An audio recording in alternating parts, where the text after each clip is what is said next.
The rain had been falling for 3 days straight. Not the gentle kind that makes you want to curl up with a book, but the merciless torrents that pound against your roof like an unwelcome stranger. I stood at my living room window, watching the waters rise on Maple Street, creeping up my front lawn inch by inch. The weather alert on my phone kept buzzing. Flash flood warning extended for Jefferson County. At 65, I'd weathered many storms in my life, both literal and figurative, but nothing could have prepared me for what was coming. My name is Eleanor Mitchell, and I've lived in Riverdale for over 40 years. My late husband James and I bought our modest 2-story colonial when land was still affordable, long before the tech companies moved in and property values soared. We raised our only son, Richard, in this house, filling it with memories that seemed to seep into the very walls. The city dam might not hold, my neighbor Frank called from his porch as he loaded suitcases into his SUV. They're evacuating the east side already. You should get going, Eleanor. I nodded but hesitated. Leaving meant acknowledging that everything I owned might be destroyed. James had been gone for 3 years, but our home remained exactly as he remembered it. His reading glasses still sat on the side table next to his favorite armchair.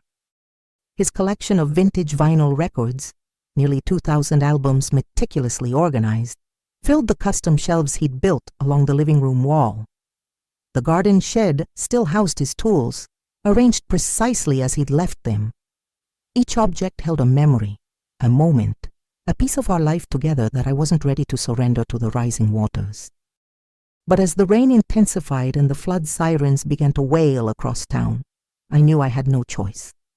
I grabbed the emergency bag I'd prepared years ago, but never thought I'd use. Into it went our marriage certificate, insurance documents, my medication, and the small velvet box containing my mother's pearls. I carefully wrapped James's pocket watch, the one his father had given him when he graduated college, and tucked it safely inside. With trembling hands, I collected the photo albums from the hallway closet, selecting the irreplaceable ones that chronicled Richard's childhood and our family holidays. As water began seeping under my front door, I made one last call to Richard. "Mom, where are you? You should have evacuated hours ago." His voice crackled with concern through the spotty connection. "I'm leaving now, honey. The water's just reached the porch." "Jesus, Mom, get out now. Come straight to our place in Highland Hills." "We're completely safe up here." Highland Hills, the exclusive gated community where Richard, his wife Melissa, and their teenage daughter Abby lived in a sprawling 5,000-square-foot house with views of the mountain range. So different from the modest home where I'd raised him. Richard had done well for himself, becoming a senior partner at Carson & Williams, one of the most prestigious law firms in the state. I was proud of his success, even if I sometimes felt like a visitor from another world when I attended their dinner parties. "I'll be there soon," I promised, ending the call as I shoved my phone into my pocket. The streets were chaos. Emergency vehicles with flashing lights, people carrying children and pets to higher ground, the constant drone of news helicopters overhead. I managed to navigate my old Toyota Camry through back roads until I reached higher ground, but not before driving through water that nearly reached my car doors. From the safety of the eastern hills, I watched in horror as the lower part of town disappeared under a churning brown sea. 3 days later, when emergency services finally allowed residents to return to assess the damage, I stood in the doorway of what had once been my home and felt my knees buckle. The waterline reached nearly 6 feet high on the walls. Everything was coated in a layer of mud and sewage. The furniture was overturned, soaked through, and beginning to mold already. James's records were warped beyond recognition. Family photos had dissolved into unrecognizable pulp. The smell was overwhelming, a toxic mix of rot, chemicals, and despair. A FEMA worker in a bright vest approached me gently. "Ma'am, we're advising homeowners in this zone that most structures aren't salvageable. The contamination levels are too high, and the foundation damage is severe.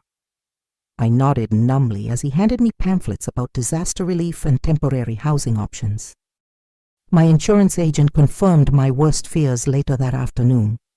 My policy would cover only a fraction of what it would take to demolish and rebuild.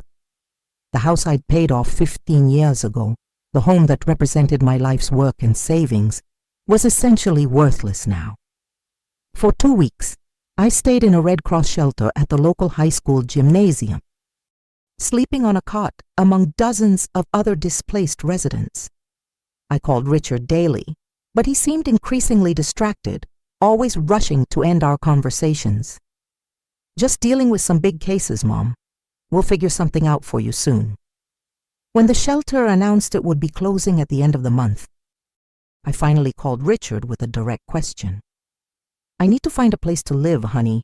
I was thinking, maybe I could stay with you and Melissa for a little while, just until I sort things out with the insurance and figure out what to do next." The silence that followed seemed to stretch for miles. Let me talk to Melissa about it and get back to you, okay?" His hesitation told me everything I needed to know, but I tried to push the thought away. This was my son, the boy whose scraped knees I had bandaged, whose nightmares I had soothed, whose college education I had funded by working double shifts at the hospital, where I'd been a nurse for 30 years. 2 days passed without a callback. On the third day, I gathered my few remaining possessions, took a taxi to Highland Hills, and pressed the intercom button at the imposing iron gates. The security guard recognized me from previous visits and waved me through with a sympathetic smile. Richard's house stood at the end of a curved driveway, its stone facade and enormous windows gleaming in the afternoon sun. I felt suddenly conscious of my appearance, the same clothes I'd been wearing for days, my hair pulled back in a simple ponytail, my hands rough and chapped from the industrial soap at the shelter. I rang the doorbell, hearing its melodious chime echo through the house. Through the frosted glass panels, I could see a figure approaching. Richard opened the door, his expression a mixture of surprise and something else. Discomfort? Embarrassment? "Mom, I was going to call you today. I didn't expect you to just show up." "I'm sorry, honey. The shelter is closing, and I didn't know where else to go." He stepped aside to let me in, glancing nervously over his shoulder toward the kitchen. The house was immaculate as always, gleaming hardwood floors, artwork in elegant frames, fresh flowers in crystal vases. The scent of something delicious wafted from the kitchen. "We're actually having some people over tonight, clients of mine." Richard ran a hand through his perfectly styled hair. "Melissa's been planning it for weeks." As if summoned by her name, Melissa appeared in the hallway, wearing a cream-colored cashmere sweater and tailored slacks. Her blonde hair fell in perfect waves around her shoulders. She'd always been polite to me, but there had always been an invisible wall between us, the unspoken acknowledgement that we came from different worlds. "Eleanor, what a surprise." Her smile didn't reach her eyes.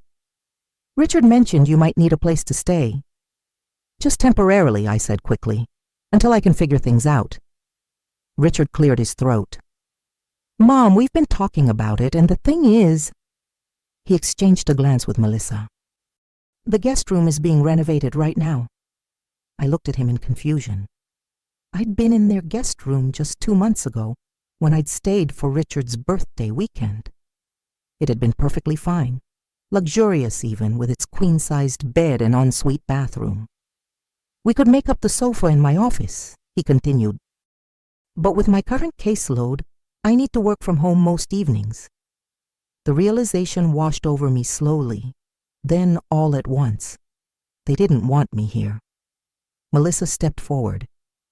"What Richard is trying to say is that now we want you to consider other options that might be better for everyone."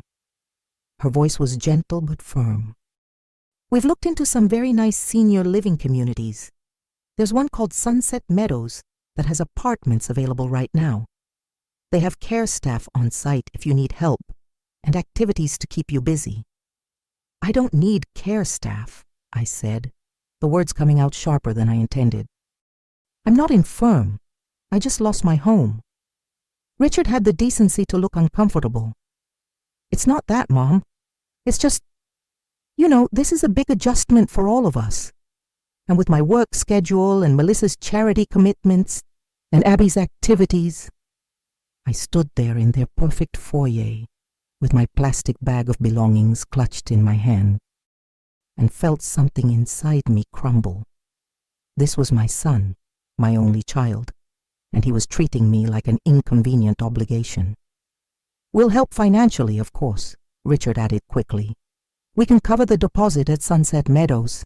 It's really a nice place, Mom.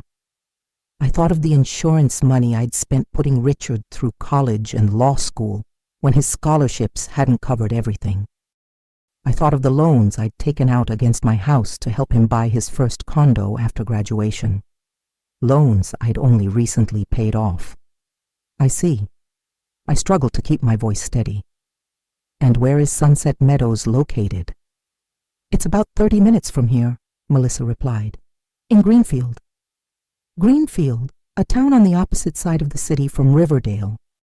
Away from my church, my friends, my community, away from everything familiar I had left. I'd like to sit down, I said suddenly, feeling lightheaded.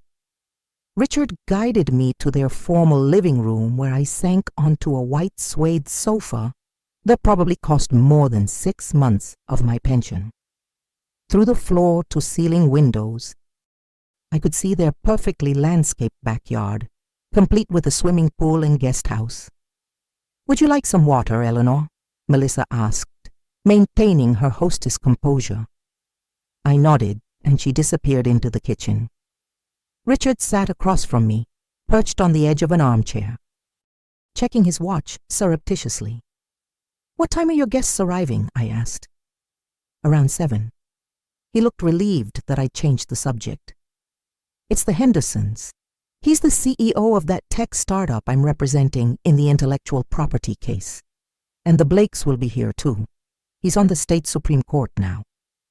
I nodded as if this meant something to me. As if we weren't in the middle of discussing the fact that my own son was refusing to take me in after I'd lost everything. Melissa returned with a glass of water and placed it carefully on a coaster before me. Eleanor, I hope you understand. It's not that we don't want to help, it's just that we have a certain lifestyle here. Abby's at a crucial age, with college applications coming up next year, and Richard's position at the firm requires a lot of entertaining. A long-term guest would be challenging for us right now. A certain lifestyle. A long-term guest. As if I was some distant acquaintance asking for an extended vacation stay.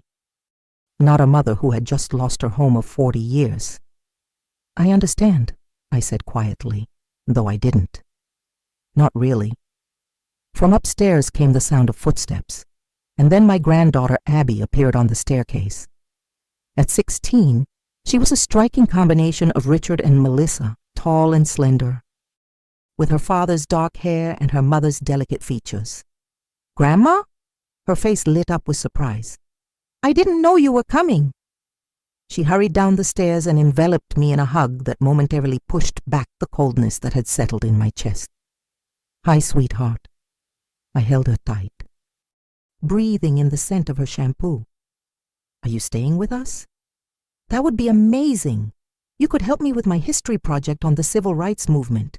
You actually lived through that. I caught the alarmed glance that passed between Richard and Melissa.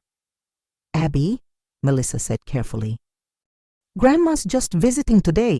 We're discussing some options for her living situation. Abby's smile faltered. But her house is gone.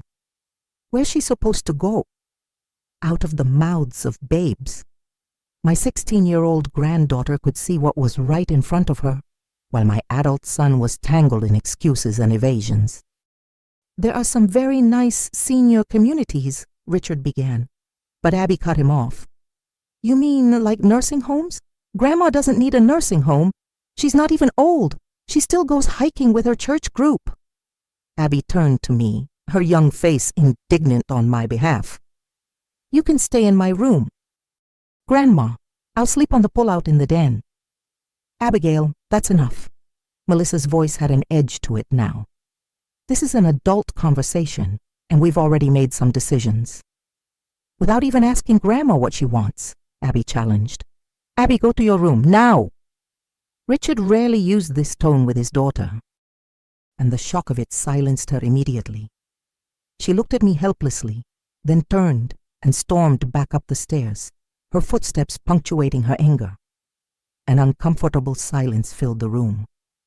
Outside, the late afternoon sunlight cast long shadows across their immaculate lawn. I'm sorry about that, Richard finally said. She doesn't understand the complexities of the situation.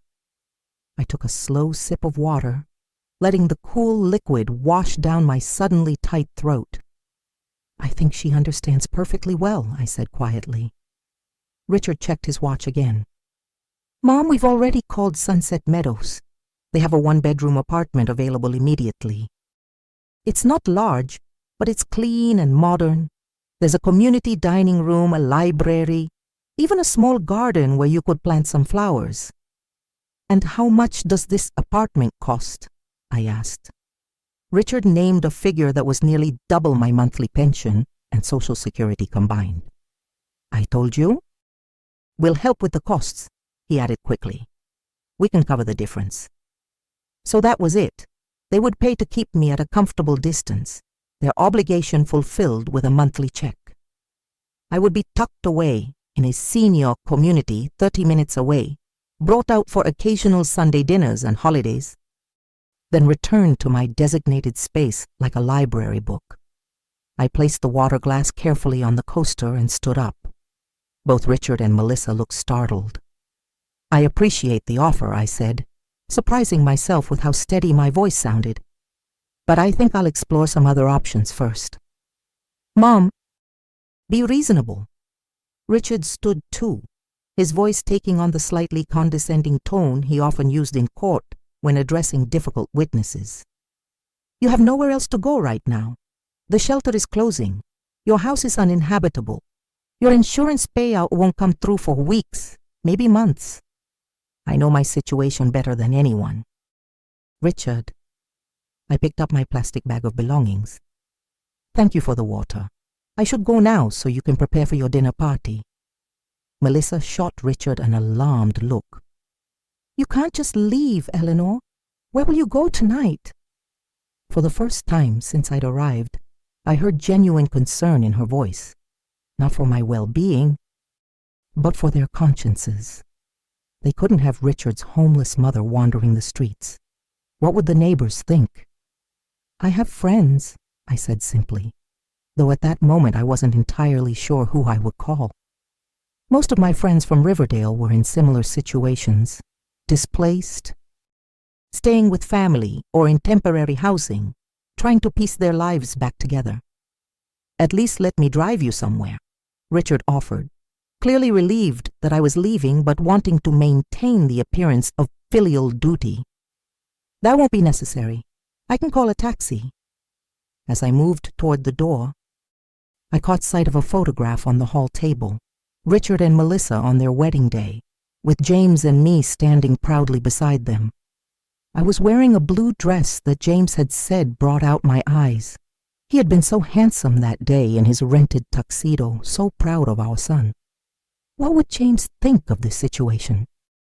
Of his son turning away his own mother in her hour of need?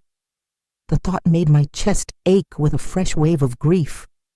Richard must have noticed me looking at the photograph because his expression softened slightly. Mom, we're not abandoning you. We're just trying to find the best solution for everyone. The best solution for everyone, I repeated softly. Or the most convenient solution for you. His face hardened again. That's not fair. We have our lives, our commitments. And I was just one more commitment you didn't want to make. I reached for the door handle. Goodbye, Richard. Give Abby my love. Outside, the perfectly manicured lawns of Highland Hills seemed to mock me with their pristine order. Everything in its place, except me. I didn't belong here in this world of wealth and privilege, despite the fact that my life's work and sacrifices had helped create it for my son. I walked down the curved driveway to the main road, my few possessions swinging in the plastic bag at my side. The security guard at the gate gave me a curious look as I passed, but said nothing.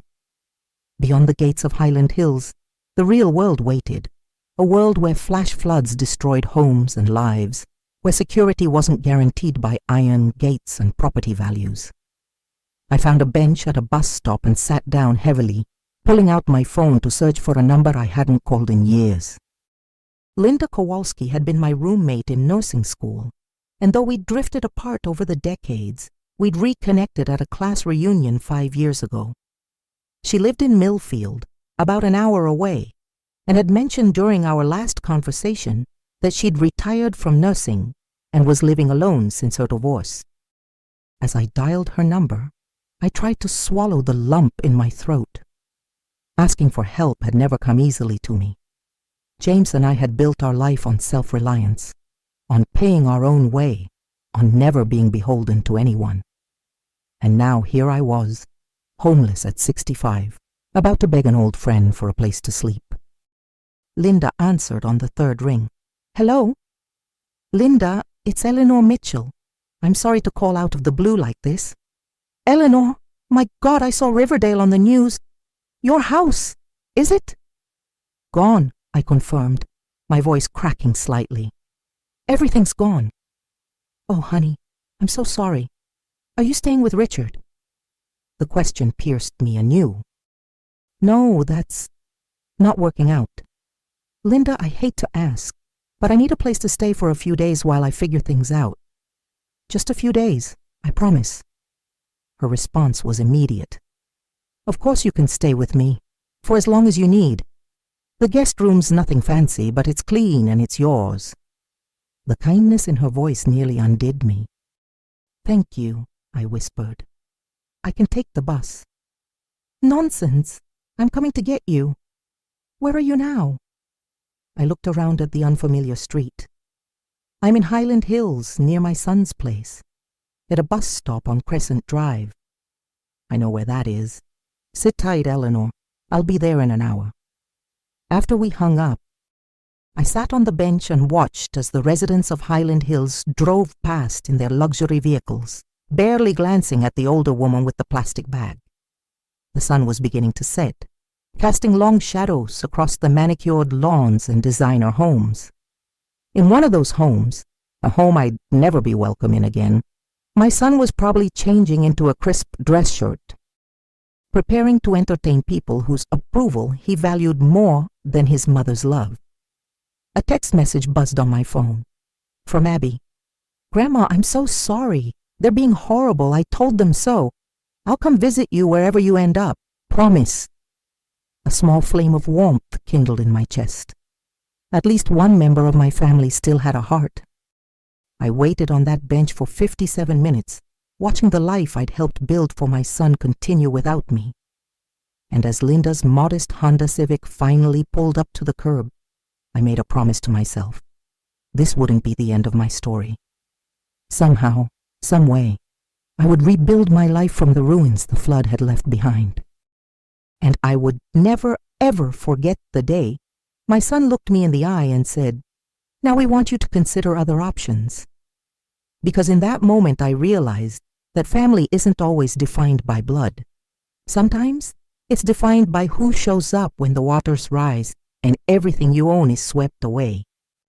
Linda's guest room was small but comfortable, with a twin bed covered in a patchwork quilt and a wooden dresser that had seen better days. The window overlooked her modest backyard with its vegetable garden and bird feeders. After the sterile perfection of Richard and Melissa's mansion, the lived-in comfort of Linda's ranch-style home felt like a warm embrace. "I know it's not much," Linda said as she showed me around, her gray hair pulled back in a practical ponytail, her face free of makeup but glowing with natural warmth. "It's perfect," I assured her, setting down my plastic bag of belongings, all that remained of my life before the flood.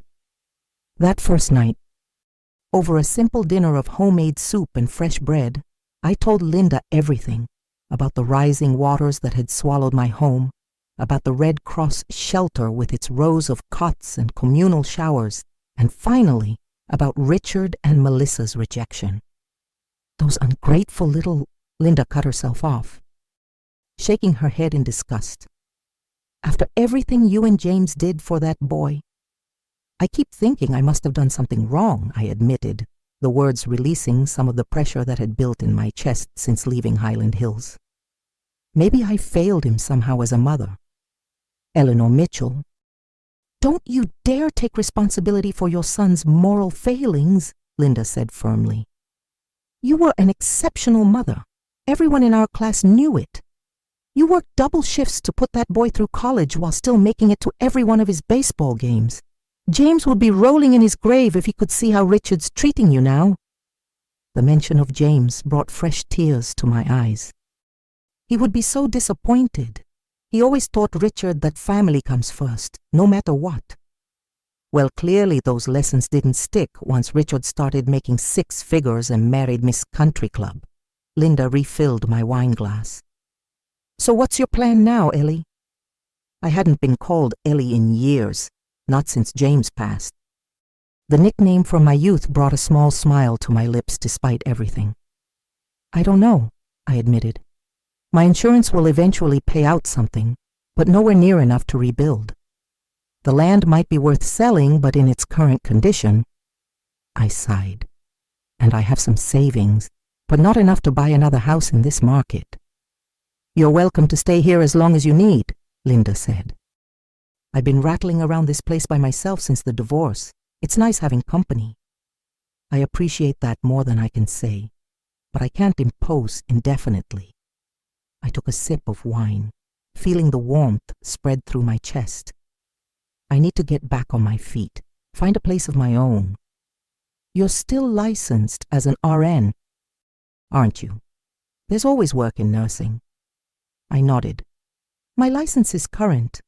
I've been doing part-time work at the community clinic since I retired from the hospital. But at 65, I left the thought unfinished. We both knew the reality of the job market for older nurses, especially after a 3-year gap in full-time work. Age discrimination is illegal, but that doesn't mean it doesn't happen, Linda acknowledged. Still, with the current shortage of healthcare workers, you might be surprised. The regional hospital in Millfield is desperate for experienced nurses. The idea of returning to full-time nursing at my age was daunting, but also strangely appealing. I'd loved my work, the connection with patients, the knowledge that I was making a difference. And the structure of a job might help fill the gaping hole that had opened in my life. I'll look into it, I promised. That night, in the unfamiliar bed with Linda's patchwork quilt pulled up to my chin, I allowed myself to fully feel the grief and anger I'd been holding at bay. I wept for my lost home, for James's records and books and tools that could never be replaced, for the garden we'd tended together for decades, now buried under toxic mud. I wept for my son, who had become someone I no longer recognized, someone who valued status and convenience over compassion and family duty. And I wept for myself, for the future I'd planned that had been washed away as surely as my possessions. But in the morning, with sunlight streaming through the unfamiliar window and the scent of coffee drifting from Linda's kitchen, I felt something new stirring alongside the grief. Determination. I was Eleanor Mitchell, and I had survived worse storms than this. James's death had nearly broken me, but I'd pieced myself back together. This flood, both the literal one that destroyed my home and the metaphorical one that revealed my son's true character, would not defeat me either. Over the next week, with Linda's support, I began to rebuild my life piece by piece. I filed the necessary paperwork with FEMA and my insurance company. I contacted a real estate agent about possibly selling my property once it was cleared of debris. I updated my resume and applied for nursing positions at 3 different healthcare facilities in Millfield. To my surprise, I received a call from Millfield Regional Hospital the very next day. The nurse recruiter, a harried-sounding woman named Janine, barely looked at my age before focusing on my decades of experience. "We're critically short-staffed in geriatrics," she explained during my interview. "Most new nurses want emergency or ICU. Nobody wants to work with the elderly." "I do," I told her simply. "I've always found it the most rewarding." She studied me with new interest. "Why is that?" "Because elderly patients have lived full lives. They deserve to be treated with dignity and respect, to be seen as people, not just collections of symptoms. And they have the best stories." I smiled, thinking of my favorite patients over the years. Janine nodded slowly. "That's exactly the attitude we need. When can you start?" Just like that, I had a job. Part-time to start, 3 12-hour shifts per week. The pay was better than I'd expected, enough that I could begin to contemplate a future where I wasn't dependent on Linda's generosity, or worse, Richard's grudging financial support. 2 weeks after I'd walked away from Highland Hills, my phone rang with Richard's number. I hesitated before answering, my finger hovering over the screen. "It might be about Abby," Linda pointed out from her position at the kitchen table, where she was working on a crossword puzzle. She was right. Whatever my feelings toward Richard and Melissa, I wouldn't cut off contact with my granddaughter. I answered the call, "Yo." "Hello, Richard." "Mom." His voice was stiff, formal. "I've been trying to reach you." "I've been busy," I replied simply. "Starting a new job, sorting out the insurance claim, dealing with FEMA." "A job? At your age?" He sounded genuinely surprised. "Yes, Richard, a job. At Millfield Regional. It turns out my nursing skills are still valuable, even at the advanced age of 65. He cleared his throat uncomfortably. "That's good, I guess. But is that really necessary? We said we'd help you financially." "I appreciate the offer, but I prefer to support myself." My voice was calm, but inside a small flame of anger flickered to life again. "Was there something specific you wanted to discuss?" Another throat clearing. "Yes, actually. It's about the house, what's left of it. The city has declared it a hazardous site. They're mandating cleanup and demolition within 30 days, or they'll do it themselves and place a lien on the property." This wasn't unexpected news. I'd received the same notification myself, but it still hurt to hear it confirmed. The home where I'd raised my family would be razed to the ground. "I'm aware of the situation," I said. "I've been in contact with a demolition company. The insurance will cover part of the cost." "Well, there's another option we should discuss." Richard's voice took on the smooth, persuasive tone he used in court. "I've had an inquiry from a developer, Riverland Properties. They're buying up flood-damaged lots for future development once the city improves the flood control infrastructure." "What kind of offer?" I asked, suddenly alert. It's significantly below what the property was worth before the flood." "Of course, but it would be cash, and you wouldn't have to deal with the demolition costs." "How significantly below?" He named a figure that made my breath catch. It was less than a third of what my property had been valued at before the flood. "That's robbery," I said flatly. "Mom, be realistic. The house is destroyed, the land is contaminated. This developer is taking on all the risk and cleanup costs. So they can build luxury condos once the city spends millions on flood mitigation," I countered. "I may be old, Richard, but I'm not a fool." He sighed with exaggerated patience. "Mom." "This is a good deal under the circumstances. You should take it." Something in his tone raised my suspicions. "Why are you so interested in my selling to this particular developer, Richard?" A pause. "I'm just trying to help you resolve this situation cleanly." "Riverland Properties," I repeated slowly. "Aren't they a client of your firm?" Another, longer pause. "We've done some work for them, yes." The pieces clicked into place with sickening clarity. And I suppose they're offering you a finder's fee for delivering my property at a bargain price. It's not like that. Then what is it like? Richard, explain it to me. He exhaled sharply. Look, Tim Riverland and I have a good relationship. We play golf together. His firm retains Carson and Williams for all their legal work. When he mentioned they were buying in Riverdale, I thought of your situation. It seemed like a win-win. A win for you and Tim Riverland, I said coldly. While I get pennies on the dollar for the home your father and I worked our entire lives to pay for. The home that put you through college and law school. Mom, that's ancient history. No, Richard, that's family history, our history. But you seem to have forgotten where you came from. Who helped you get where you are? That's not fair, he protested. I've offered to help you financially.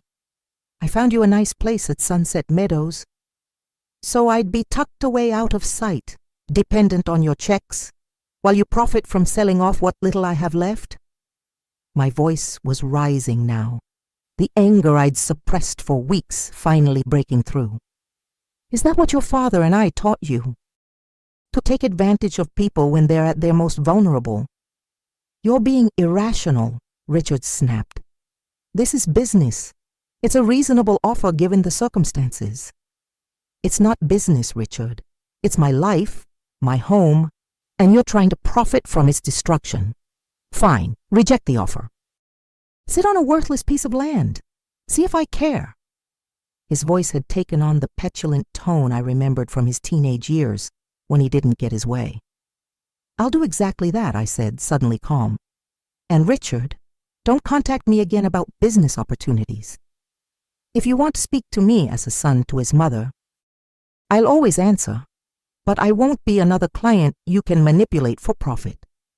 I ended the call before he could respond, my hand shaking slightly as I set the phone down on Linda's kitchen table. Well, Linda said, looking up from her crossword puzzle with raised eyebrows. That sounded intense. I told her about Richard's opportunity, my voice tight with controlled anger. That little snake, Linda muttered, after everything you and James did for him. I keep thinking about how James would feel if he could see Richard now, I said quietly. He was so proud of him for becoming a lawyer. Our son will help people, Ellie, he used to say. Linda reached across the table and squeezed my hand. You can't control how your children turn out, Ellie. You can only give them the tools and hope they use them wisely. I know, I sighed.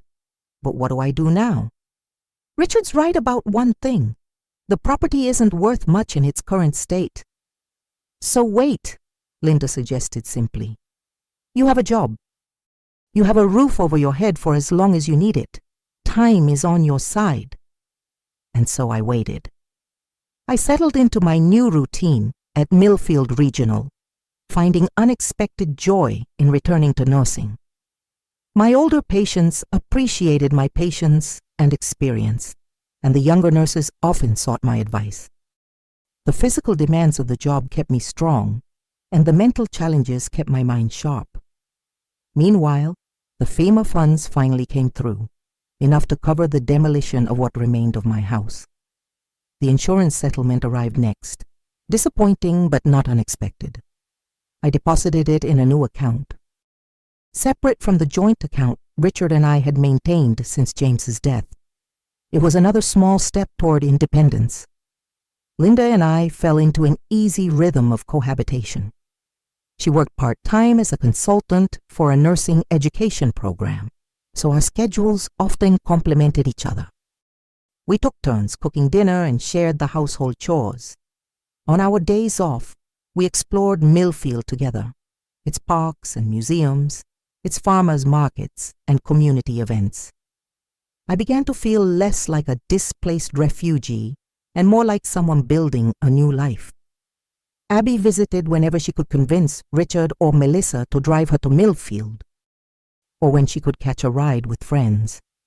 At 16, she was in that luminous stage between childhood and adulthood, passionate about everything, questioning everything, especially her parents' values. They barely even mention you anymore, she told me during one visit, her long legs folded beneath her on Linda's couch. It's like you never existed. Dad changed the subject when I asked if we could invite you for Thanksgiving. It's complicated, sweetheart, I said, not wanting to turn her against her father despite everything. Sometimes adults make choices that are hard to understand. It's not complicated, Abby insisted. It's wrong. You're his mother. You needed help, and he turned you away.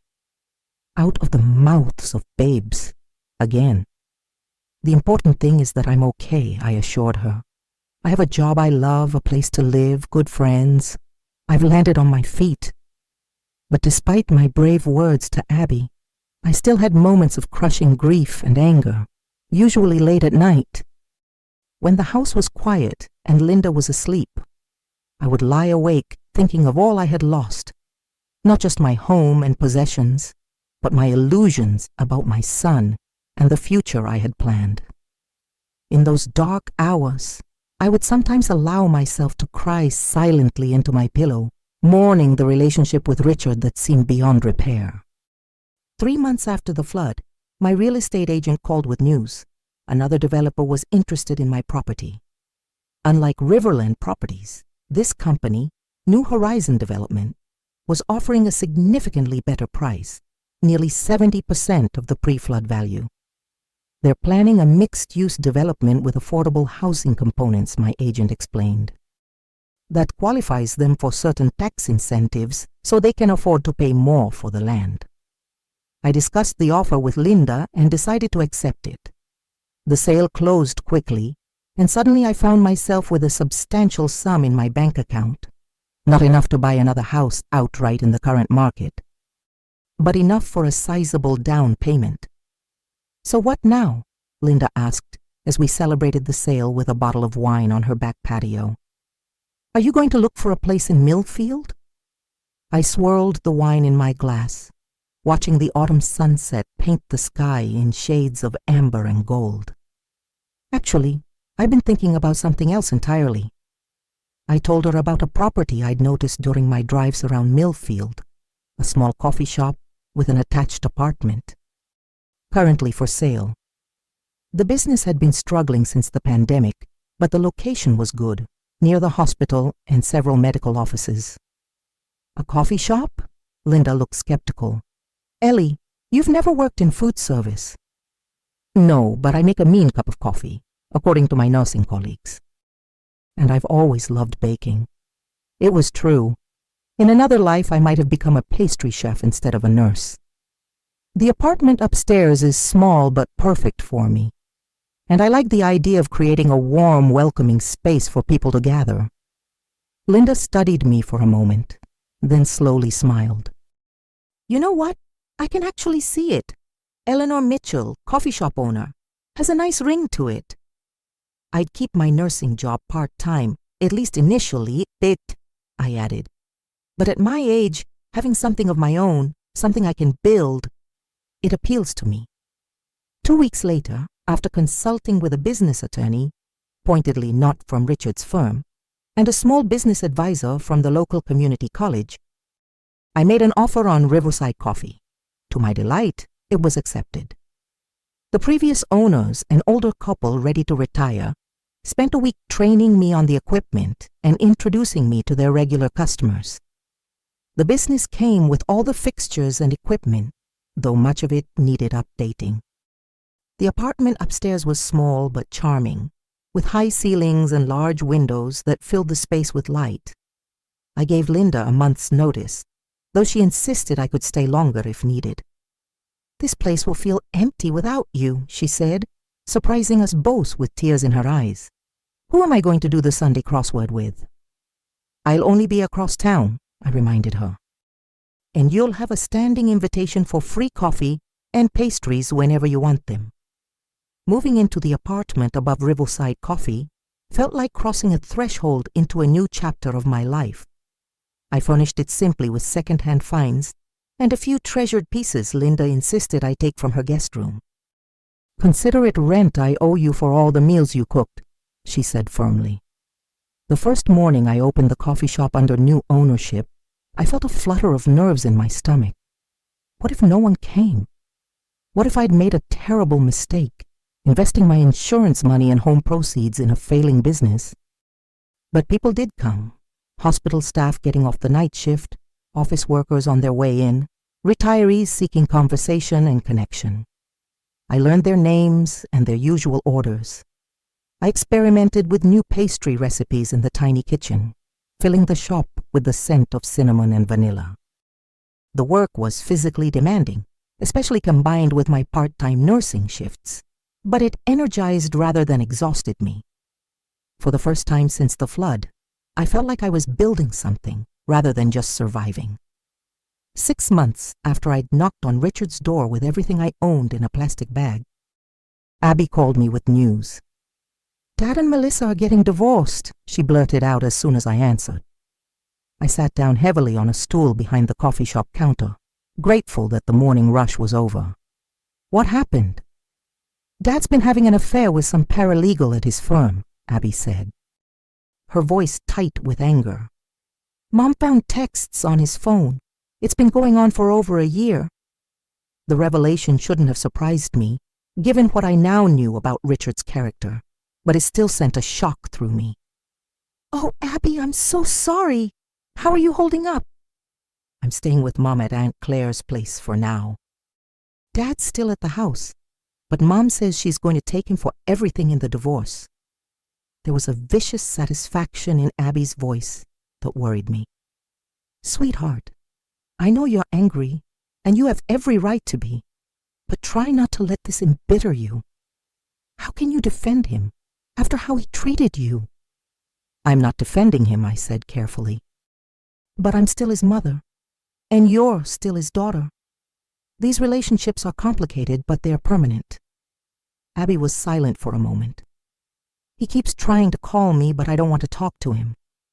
"That's your choice, and I respect it. Just leave the door open a crack, okay?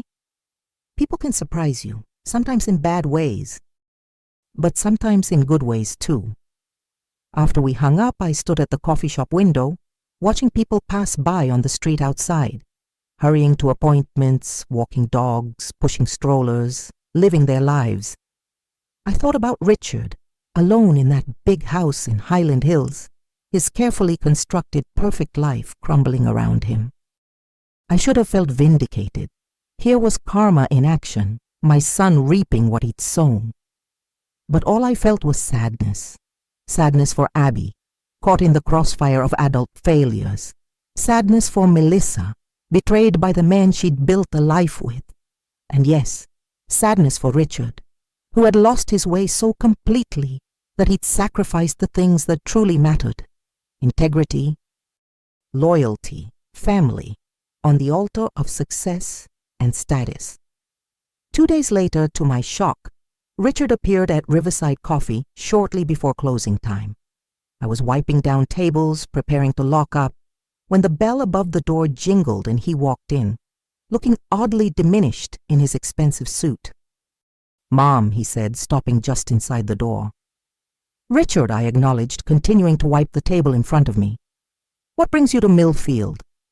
He glanced around the coffee shop, taking in the mismatched vintage furniture, the local artwork on the walls, the chalkboard menu with its daily specials written in my neat handwriting. "Abby told me about this place, said you'd bought it." He took a tentative step forward. "It's nice." I straightened up, folding the cloth in my hands. "Thank you. It's doing well." He nodded, clearly uncomfortable. "Good. That's good." We stood in awkward silence, the weight of our last conversation and everything that had happened since the flood hanging between us. Finally, Richard spoke again. "I came to apologize for everything, for how I treated you after the flood, for trying to profit from your property."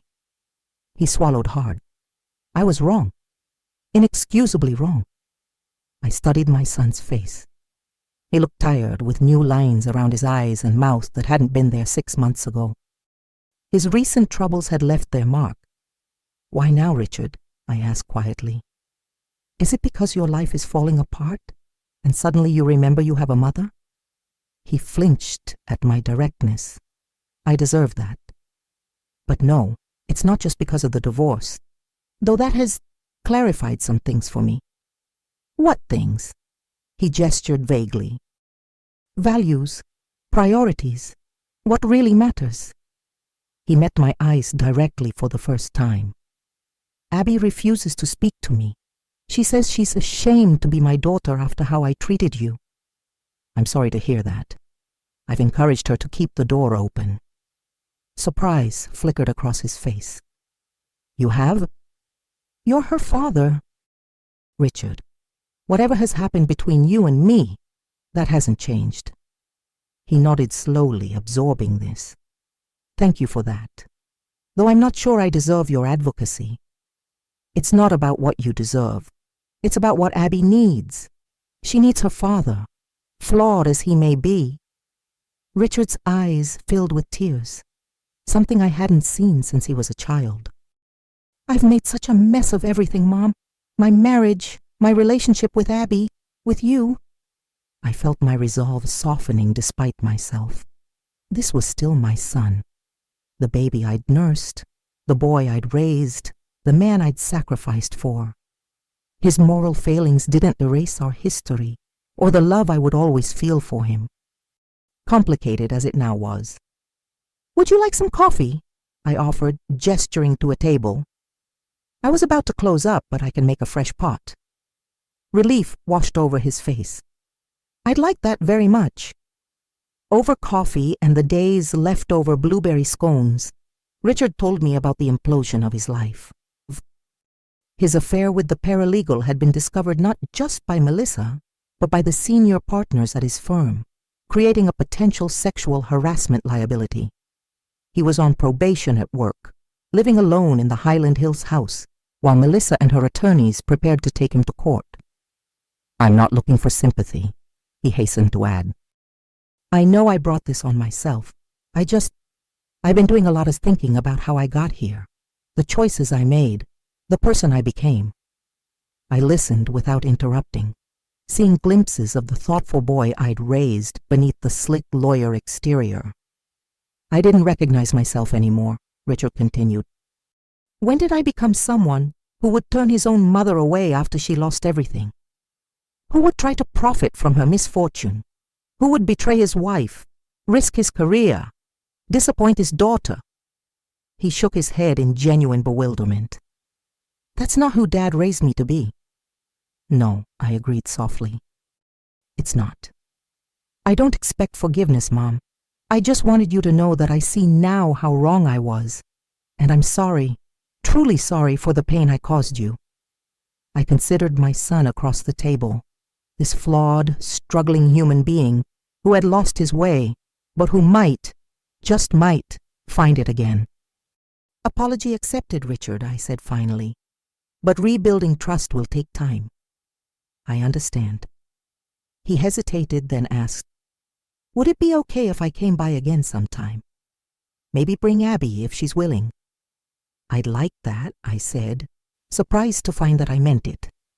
After Richard left, I locked up the coffee shop and climbed the stairs to my apartment above. Through the windows, I could see the lights of Millfield spread out before me, a constellation of lives intersecting in ways both planned and unexpected. 6 months ago, I had stood in the ruins of my flooded home, believing my life was over. Now, I had built something new, not just a business, but a community, a purpose, a future. The flood had taken almost everything from me, my home, my possessions, my illusions about my son. But in their place, I had found strength I didn't know I possessed, friendships I hadn't expected, and a resilience that would carry me forward. Tomorrow, I would open the coffee shop at 6 a.m. As usual, I would greet my regular customers by name, experiment with a new muffin recipe, work alongside the college student I'd hired to help during busy hours. In the afternoon, I would put on my nurse's scrubs and head to the hospital for my shift, caring for patients who needed my experience and compassion.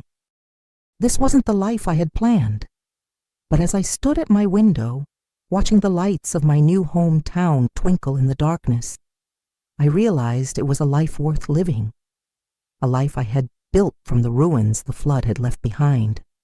And for the first time since that rainy day when the waters began to rise, I felt something like peace. If you like this story, please like this video, subscribe to the channel, and share your impressions of this story in the comments. To listen to the next story, click on the box on the left.